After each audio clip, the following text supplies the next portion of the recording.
The first time David Kessler dug into the snowbank beside his cabin, the whole town stopped to mock him. But David didn't care. He was digging towards his dead brother. Look at the mole, digging burrows. He'll freeze in that hole before the month is out. Let him laugh. They don't know what it feels like to find your own brother frozen stiff. 3 winters ago, Thomas Kessler froze to death during a blizzard. David found his body 20 feet from the woodshed. Not again. I am not losing another soul to the open snow. Kessler, you'll collapse those walls on yourself. Snow ain't lumber, and a fool's roof always caves. The town didn't know about Thomas. They saw a man carving tunnels while everyone else still stacked wood for winter. David was digging toward the well, then the woodshed. When deep snow came, he'd never step outside again. You'll be my walls, snow. My brother won't have died for nothing. What David was building wasn't a trench. It was a passage no blizzard could steal. That night, David Kessler sat by candlelight, mapping the tunnel routes. His hand trembled, but not from the cold. Thomas. I can still see his face when I close my eyes. During that blizzard, Thomas had begged David to stay inside, but their woodpile was empty. He went out alone and never returned. By morning, I found him frozen, with his arms stretched toward the woodshed. I couldn't even drag him back. A knock broke the silence. Joshua Bellamy stepped inside and saw the markings littering the table. David, what is all this? It looks like a war plan for fighting snow. These are tunnels under the snow. Cabin to well, well to woodshed. After Thomas died, I swore winter would never trap me again. You are building escape routes, not just a trench. But this will take weeks alone. You'll work yourself to death. Then I'll work myself to death. Every shovel is a wall against the wind that killed my brother. Then you won't dig alone. Grab your coat. We're marking the first shaft tonight. By lantern light, David and Joshua staked the first tunnel lines into the snow. By morning, they were digging. David, these walls won't hold without timber. We need to brace it like a mine shaft. We'll use every scrap of lumber I've got. This won't be some cave-in waiting to happen. As they worked, Edward Croft gathered a crowd at the edge of the property. You two are building your own tomb. That snow roof will sag and bury you both. He doesn't understand. Every shovelful is a prayer that Thomas could have had this chance. By noon, David's gloves were stiff with frozen blood. The shovel handle had torn through the leather. David, you are bleeding. Let me take over for a while. Number. Every shovelful is strength against the storm. I'll rest when the roof is solid. That evening, the first stretch of the well tunnel stood open. A dark, cramped corridor. It wasn't finished, but it was a beginning. Weeks later, the tunnel to the well was complete. David waited for the next storm to test it. The wind is screaming outside, but in here it's dead calm. Thomas, I wish you could feel this. You actually did it, David. There's no draft, no stinging ice. It's like a cave. But the wet snow sagged overnight. A section near the well bowed inward, threatening to break. We can shore it up with heavier beams. This isn't a failure. It's a warning we needed. Then we reinforce every joint. This tunnel will hold until spring thaw. A sag already. I warned you. One heavy snowfall, and that roof will crush you like an eggshell. Edward needs his own tragedy to understand. I already have mine. After the repair, David walked the tunnel freely. Outside, the town still whispered about the mole. He drew water in the enclosed well without stepping into the wind, but the real test was still coming. Deep winter locked in. David completed the woodshed tunnel, linking all 3 buildings beneath the snow. 3 buildings. 1 heartbeat. Thomas would have lived if I'd done this 3 winters ago. Joshua arrived, finding David moving firewood through the snow corridor without a coat. You walked from the woodshed without freezing? It's 20 below out there. The snow insulates. The air is still. That's what kills, not the cold.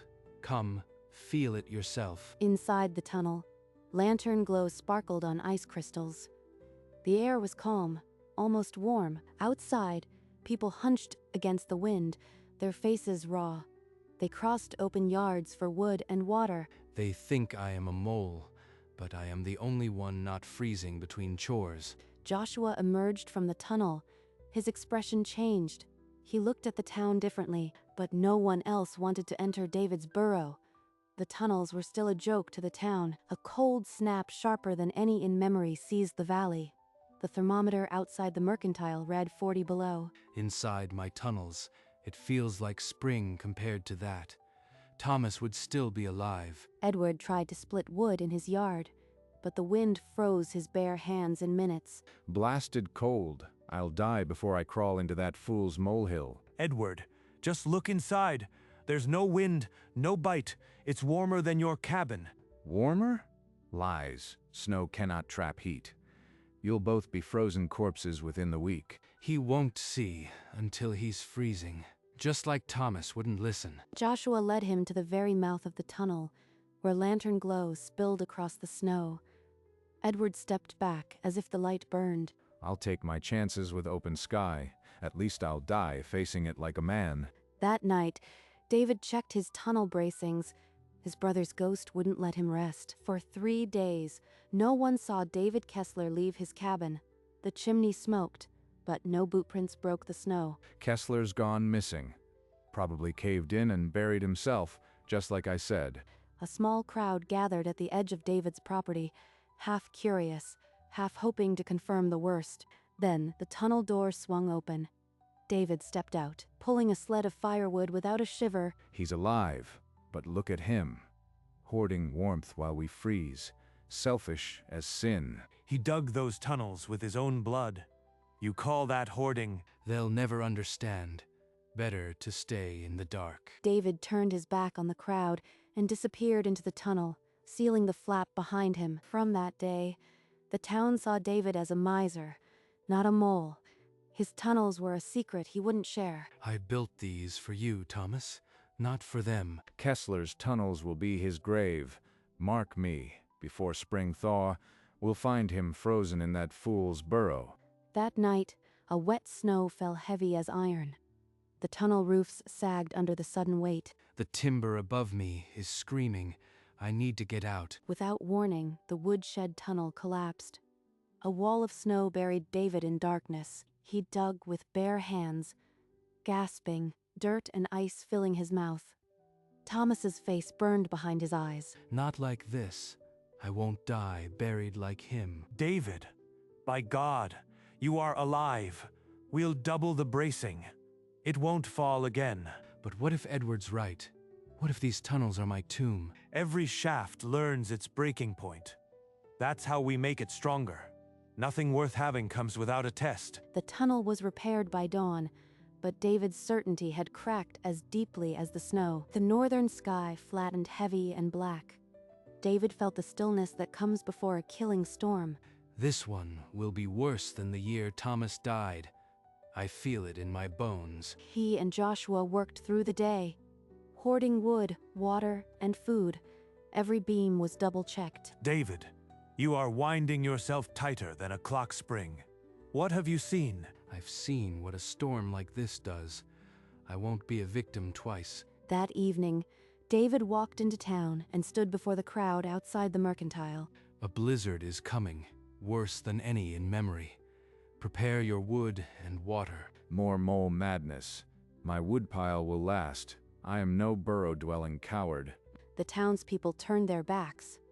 Only Joshua stood with David as the first black clouds swallowed the peaks. David returned to his tunnels and sealed the last flap. The calm outside was a lie. The blizzard struck like a hammer. Within minutes, the world vanished behind a wall of screaming white. Inside David's tunnels, the air was still. The storm's howl became a distant, muffled roar. This is what I built for. Thomas, if you had been here, you would still be alive. He walked through the dark passage to the woodshed, each step a testament to his labor. The town has nothing between them and this fury. They'll freeze out there like Thomas did. He checked every seam, pressing packed snow into tiny cracks. The wind searched but couldn't enter. The cold stays outside. As long as these seams hold, I am alive. Through a small lookout, he glimpsed the fury, a white void. Death to any caught outdoors. He reinforced the tunnel mouth with extra beams, the lantern casting a small sphere of safety. The tunnels held, but David's heart ached for those in the open. The storm had only begun. Across town, Edward Croft's fire was dying. His woodpile was buried outside, and he couldn't reach another log. My woodshed is a tomb under all this snow. What good is a man's pride when he can't even get his own firewood? He wrapped a blanket around his shoulders and pushed the door. The wind nearly ripped it from the hinges. No man can walk in this. I'll freeze before I make it 10 feet. Kessler's tunnels. The fool was right all along. A passage under the snow would save me now. The wind screamed through cracks in the walls. The temperature inside the cabin plunged below freezing. I mocked him in front of the whole town. Now I'll die for my arrogance. He pictured David moving from cabin to woodshed, warm and untouched by the gale. A bitter envy filled his chest. Kessler, if you can hear me. You were right, the snow is the only shelter in this storm. The storm swallowed his words. But across the white expanse, a flicker of lantern light moved inside a burrow. David paused mid-stride. A weight settled in his chest, a knowing he could not shake. Someone is dying out there, just like Thomas. I can feel it in my bones. The image of his brother's frozen body never left his mind. It drove every shovel strike. I built these for him, but I can't let another brother freeze, even if he mocked me. He turned toward Edward's property. The snow was deep, the distance long, but his hands knew what to do. He grabbed a short shovel and stabbed the packed snow, carving a new spur toward the old man's cabin. The shovel bit into compacted drift, skin tearing anew on his hands, but he didn't stop. Edward laughed at my tunnels, but I won't let him die. It is not who I am. The new tunnel was narrow, unbraced, the snow above groaning with every stroke. One wrong move could bury him, but David pressed on, each stroke fueled by memory and the silent plea of a neighbor who once pointed in scorn. The shovel punched through snow into frigid air. Lantern light spilled into Edward Croft's dark cabin. Kessler, number. This is a dream. You cannot be real. I cursed your name. Quiet now. We don't have time. The tunnel is narrow, but it will hold. Come with me. I called him a fool, and he's the one pulling me from certain death. David wrapped an arm under the old man's shoulders and dragged him into the cramped passage. I can't walk. My legs are frozen. Leave me here, David. You walked on your own legs to mock me. You'll walk on them now to live. Stumbling and gasping, they moved through the dark, the lantern barely lighting the way back to the main tunnel. Each step is a knife of shame. I mocked him, but he digs through a blizzard for me. When they reached the reinforced section, David lowered Edward onto a pile of blankets beside a lantern. The storm's howl was distant, muffled by walls of snow. Edward was safe. Joshua found them in the reinforced chamber, Edward wrapped in blankets. His eyes went to the new spur tunnel. The whole town is dying out there. We have to dig to every cabin. This will drain us to the marrow, but Thomas didn't get a chance. They will. Give me a shovel. My tongue was sharp, but my arms can still dig. Let me help. They unrolled the map. 3 families nearest were marked. Miller, Harper, Vance, routes drawn in pencil. I'll take the Miller spur. David, you and Edward on Harper. We can't stop until the last fire is tended. We work in shifts. No one goes alone, and no one stops until the storm does. David lifted the shovel again, his raw hands screaming. The new spur aimed at Harper's cabin, half a field away. My old hands bleed, but every drop washes away. A word I spat at him. The lanterns bobbed in 3 dark shafts. The rescue had begun, but the blizzard had not yet spent its fury. David and Edward drove the Harper spur through packed drift. David's hands left red streaks on the snow. Your hands are pouring blood, David. Let me lead for a while. Number. Every shovelful is a life. My hands will heal. The tunnel broke into Harper's cabin. A family of 4 huddled in frozen darkness, a single candle flickering. The tunnel is safe. I built it. Warmth and wood await you. A woman clutching a child looked into the dark tunnel and hesitated, then stepped forward. They guided the Harpers through the narrow passage. The tunnel hummed with the storm outside, but held firm. In the reinforced chamber, Edward fed the fire. More blankets appeared. The space grew crowded but warm. Joshua returned, pulling the Millers behind him. David's hands bled again as he lifted the shovel toward the Vance home. Their bodies screamed for rest, but the storm still howled. There were more cabins yet to reach. The Vance spur was rushed, unbraced. Joshua led a young girl through while David broke the wall ahead. Almost there, little one. The warm chamber is just ahead. A deep groan rolled through the snow. The roof sagged, then collapsed with a thunderous crack. Joshua, no, no, no. Not again. Not like Thomas. I will not lose him. He clawed at the snow with bare hands, screaming. A child's muffled cry answered from beneath the white. His fingers found a small hand. He pulled the girl free, then Joshua's limp arm. Both gasped air. I almost buried them. I almost became the thing I feared. The girl looked up at him with trusting eyes, a piece of firewood clutched to her chest. David lifted the girl and helped Joshua stagger forward. The rescue would go on. He had no other choice. The howl of the storm softened. Snow still fell, but the wind no longer screamed. The blizzard was losing its grip on the valley. One by one, the last cabins were breached. Every family in Millwood now sheltered beneath the snow. In the central chamber, 40 souls pressed together, children asleep in woolen bundles. The air was thick with gratitude and smoke. So many. Thomas would see this and know it was worth it. No more frozen brothers. David, sit down. The worst is over. You've done more than any man could. I was a fool. Every breath I draw now is borrowed from the man I mocked. Gratitude filled the chamber, but David could barely lift his head. His hands lay in his lap, blood-stained and still.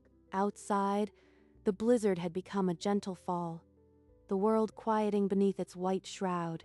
The fury was spent. Thomas, I kept them safe. I kept them all safe. You would be proud. The tunnels had held, and for the first time in 3 winters, David Kessler allowed himself to hope. Dawn broke over a world remade in white. The storm had scoured the valley clean and silent. David pushed open the tunnel flap and stood in the first morning light. His breath clouded the still air. Behind him, the tunnel mouths glowed with lantern light. Figures began to emerge, blinking in the sun. 40 souls stepped into the frozen morning, their homes still standing, their lives intact. Edward Croft stood apart, his eyes fixed on David. A lifetime of pride crumbled in that long look. A murmur moved through the crowd. There he is, the man who dug us to safety. They see you now, David.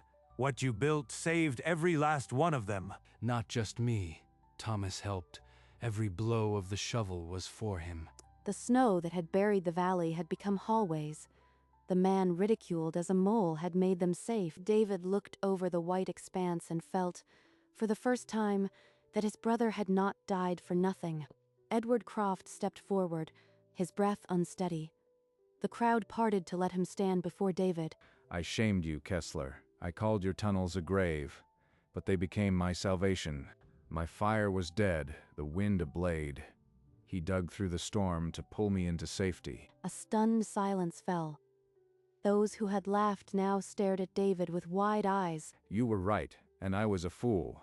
All of us are alive because of him. A child ran to David and hugged his leg. Then another. Then the whole crowd surged forward. Nobody can deny what you've done, David. You've given us a new way to face winter. I only did what my brother could not. I don't need their praise.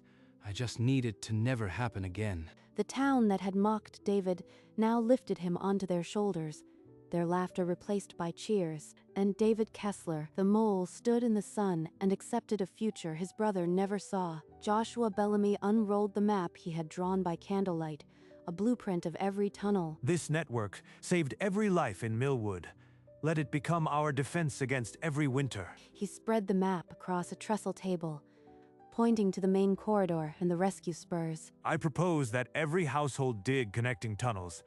We'll start spurs now, ready for next year's snow. I'll lay the first marker myself.